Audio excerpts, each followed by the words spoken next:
Panibagong loan application po yung ating pag-uusapan, which is ito yung loan application na merong 99% loan pass rate. Kaya kung ikaw po ay naghahanap dyan ng instant loan na gusto mo is mabilis yung process, receive mo kaagad yung mauutang mo, so ito po yung pwede mong applyan. So ito yung instant loan talaga. So dito guys, nautang ko po dito is 2,500 and this time, may offer po siya sa akin na 6,000 pesos. So madali lang mag-apply dito guys, sobrang easy lang. No need na po dito magpasa ng payslip or ng other documents. Pero since bagong loan application po ito, need mo po munang makita kung magkano yung service fee, yung interest na ibabawas, kung hanggang kailan mo siya babayaran, at syempre, kung magkano na lang yung marireceive mo na loan amount. Kasi hindi po porkat mabilis at may 99% loan pass rate of approval is okay ng utangan. Much better na panoorin mo to hanggang dulo para ma-share ko sa inyo kung magkano na lang yung pwede kong ma-receive doon sa 6,000 pesos na instant loan offer nila sa akin. Ito nga pala guys is nagpapalo ng from 2,000 pesos to 50,000 pesos. At ang pangalan po ng application nito is one of the best talaga na loan application. Pero happy lang siya guys. Ito po ay si Tala Cash at hindi po ito si Tala Philippines. So may first vlog na rin po ako about kay Tala Cash. So panoorin nyo po yun para makita nyo kung magkano po yung na-receive ko dun sa 2,500. At this time nga po may offer siya na 6,000 pesos sa akin. So for those na hindi pa dyan nakasubscribe sa aking YouTube channel at gusto ng mga ganitong updated na review about sa mga OLA, nako, i-click nyo na po yung subscribe button, turn on the notification bell, and be updated lagi sa aking mga latest uploads. At this time nga po, ito na po yung dalawang lucky winners natin for today's video. Ayan, congratulations po sa inyong dalawa. And for those na gustong sumali at hindi pa rin nananalo, ang mechanics lang po natin ay ilalike nyo tong video na to at syempre, mag-iwan ng comment dyan sa comment section. At kung gusto mo namang sumali sa pa-monthly cellphone giveaway natin, i-share mo po itong video na to. So, that's it. Sa mga interesado dyan, umutang online at nakita nyo po itong si Tala Cash. Nako, dapat nyo pong panoorin tong video na to. So, keep on watching.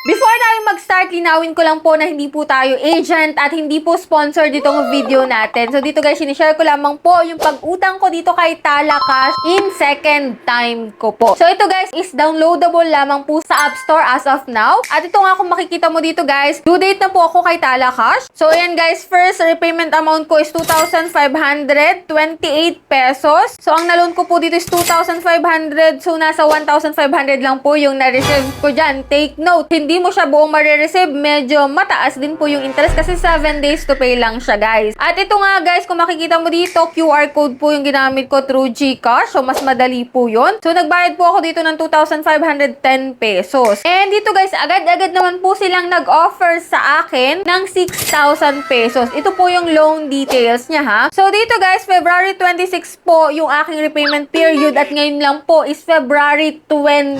Kung i-check natin guys, kung bibilangin natin, 21, 22, 23, 24, 25, 26, 6 days to pay lang. So, bali kasama po yung February 20 sa kanyang total repayment period. So, pumapatak na after a week, magbabayad ka na agad dito. So, tignan natin guys sa 6,000 kung magkano yung offer niya sa akin. Dito guys, meron po akong babayaran na total repayment na 6,000 pesos nga. So, ito po yung details of the fees. May service fee siya na 2,220 pesos. Biruin mo guys, 2,000 kaagad. Interest niya is 273 pesos. At ang marireceive mo na lang po sa 6,000 pesos is halos kalahati na lang. 3,780 pesos sa 6,000 pesos. 3,700 na lang guys yung marireceive mo. So, okay ba to para sa inyo guys? So, let me know your opinion dyan sa comment section. So, dito guys, para sa akin, hindi po ako nagre-recommend ng 7 days to pay na loan application. At ito nga, kung makikita mo dito guys, hindi na po ako dito nag-reloan kay Tala Cash. So, nung una guys, akala ko talaga si Tala Philippines siya, kaya tinry ko siyang muli. Pero kalaunan, napansin ko na iba na hindi pala to. So, yun, nakapag-loan ako ng 2,500 at 1,500 lang yung na-reserve ko dito. And then dito nga, may offer siya kaagad na 6,000 pesos pero 3,700 lang yung marireserve